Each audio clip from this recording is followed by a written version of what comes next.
Hello everybody and welcome back to Let's Play Mass Effect 2. Last time we left off, we headed back to Illium to finish up our business there, and we started by recruiting the assassin, Thane, a Drell, no less.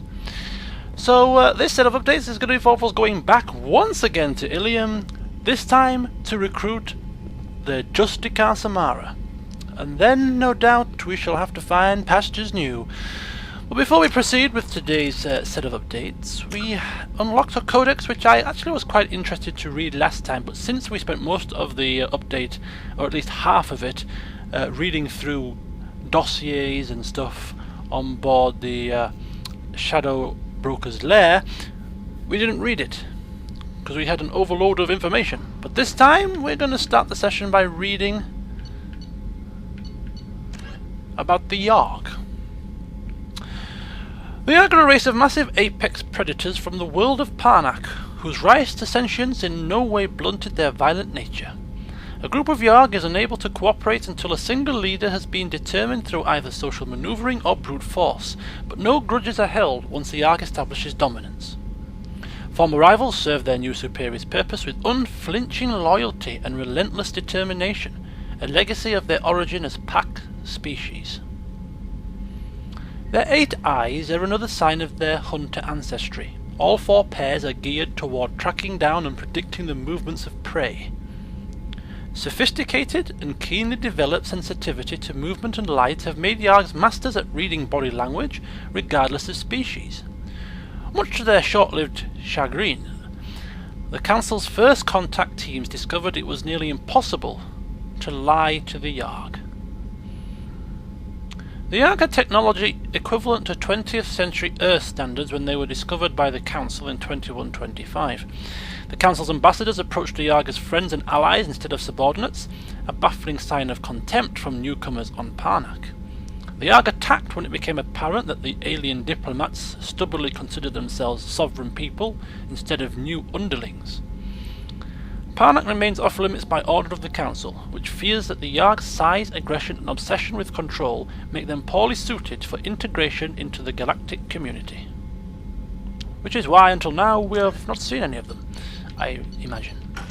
So there we go, a little bit about those Yarg creatures that looked extremely frightening. But I probably doubt we're going to encounter them any further in this game. Who knows about Mass Effect 3? I'm just going to pop next door to the technology to see if there is anything we can upgrade with our current shambolic state of our material supply. We have plenty of iridium, so we can get SMG upgrades.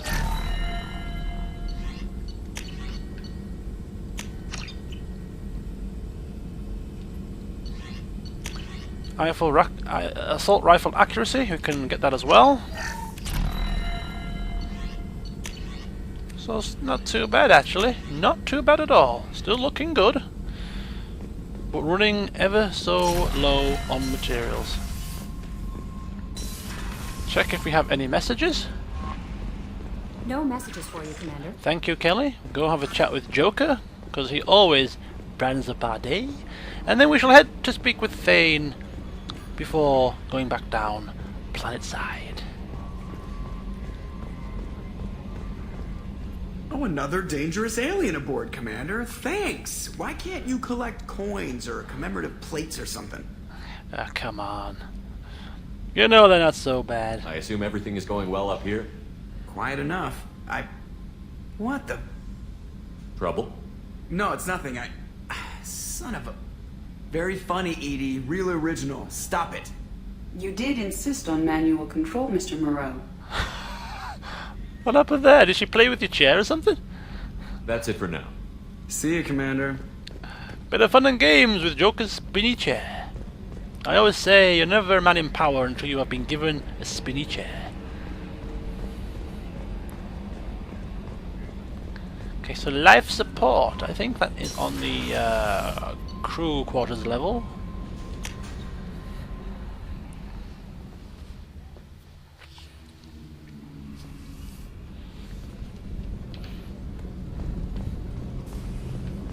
Okay, and which side are we looking?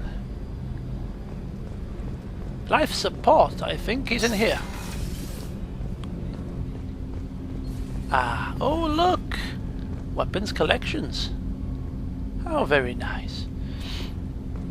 Time to talk? Do you need something?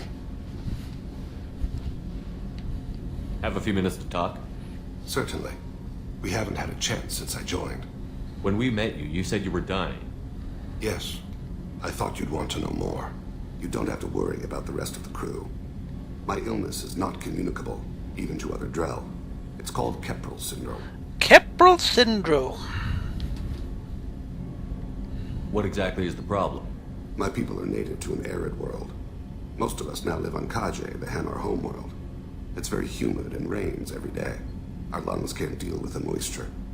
Over time, the tissue loses its ability to absorb oxygen. It becomes harder to breathe. Eventually, we suffocate.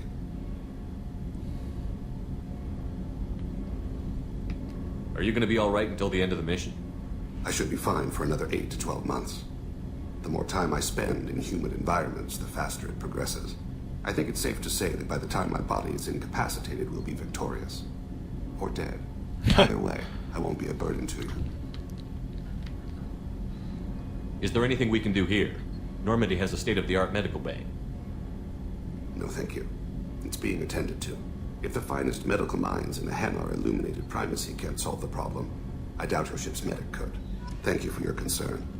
Trust me, this won't affect my performance. Is that it? Okay, a bit more reading about the Drell. The Drell homeworld of Rakana once teemed with life. Its arid plains home to spectacular insect and reptile analogs. But the Drell took to industrialization early and did not realize the extent of the environmental damage they caused until it was too late. With their topsoil depleted and oceans too acidic to sustain life, the Drell were situated for a massive population crash by 2025 CE. It was then the Hanar stepped in, mounting a large-scale rescue operation to bring Drell to the Hanar homeworld, Kaje. As wars erupted over what resources remained on Rakana and billions began to die, approximately 375,000 Drell escaped in the Exodus. To repay their debt, the Drell entered into an agreement with the Hanar. Called the Compact, it states that the Drell would assist the Hanar with tasks the Hanar cannot physically perform. Today, high-ranking Hanar are frequently inseparable from their Drell attendants. So, that's a move from their home world, eh?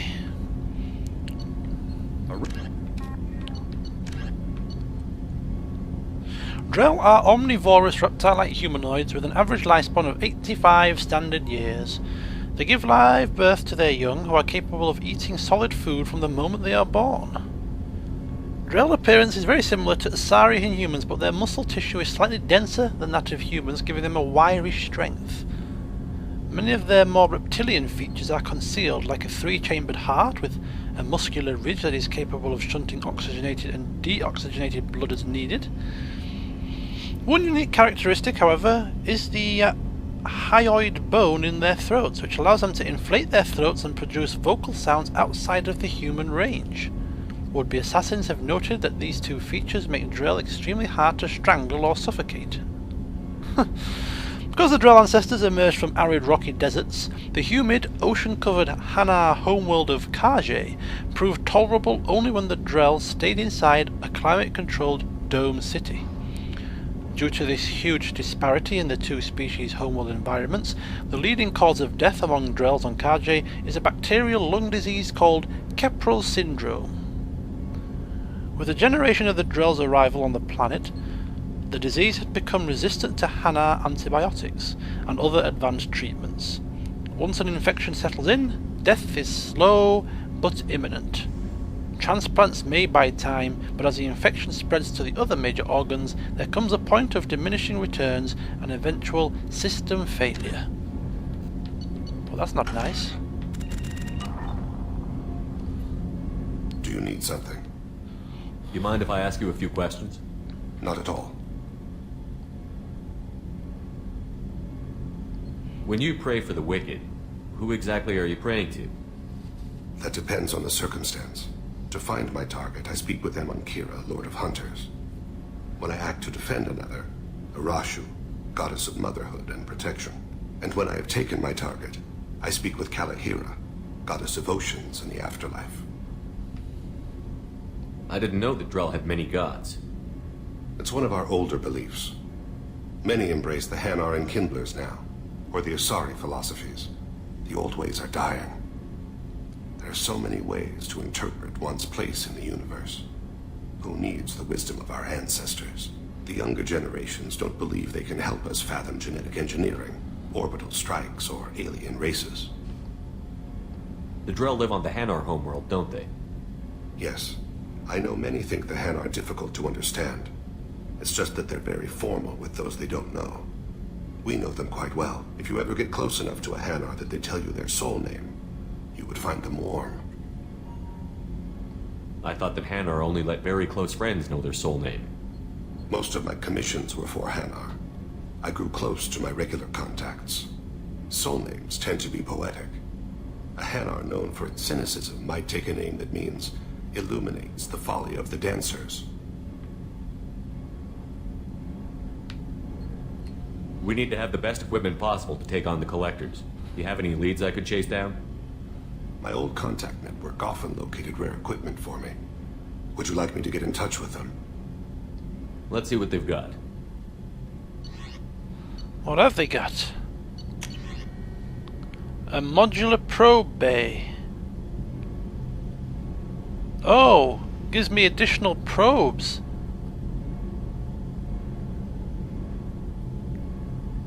But I need some more iridium. Damn and blast. Alright. Thanks. Let me know if you want to pursue that. I will indeed. I should go. I shall return to my meditations. Yes, increasing probes would be handy. But anyway, time for us to go back onto Illium.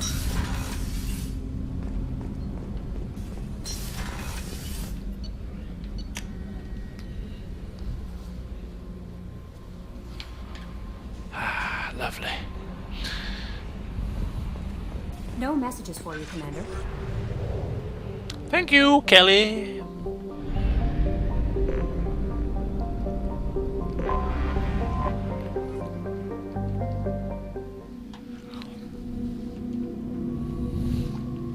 So, we're going to take our new assassin with us, combine him with Grunt, and then we're going to be cooking with gas.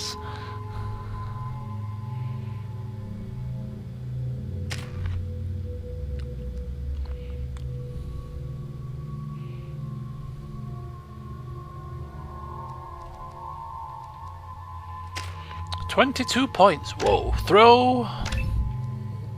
Warp. Drill assassin. Increase weapon damage, increase health. I think weapon damage is good. Another one in warp. There we go. Grunt. Concussive shot.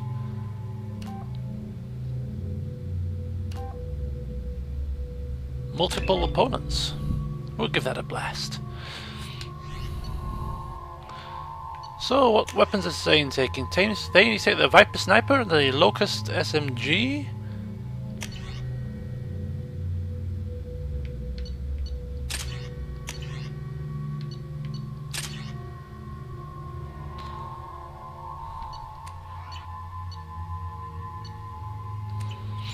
About right.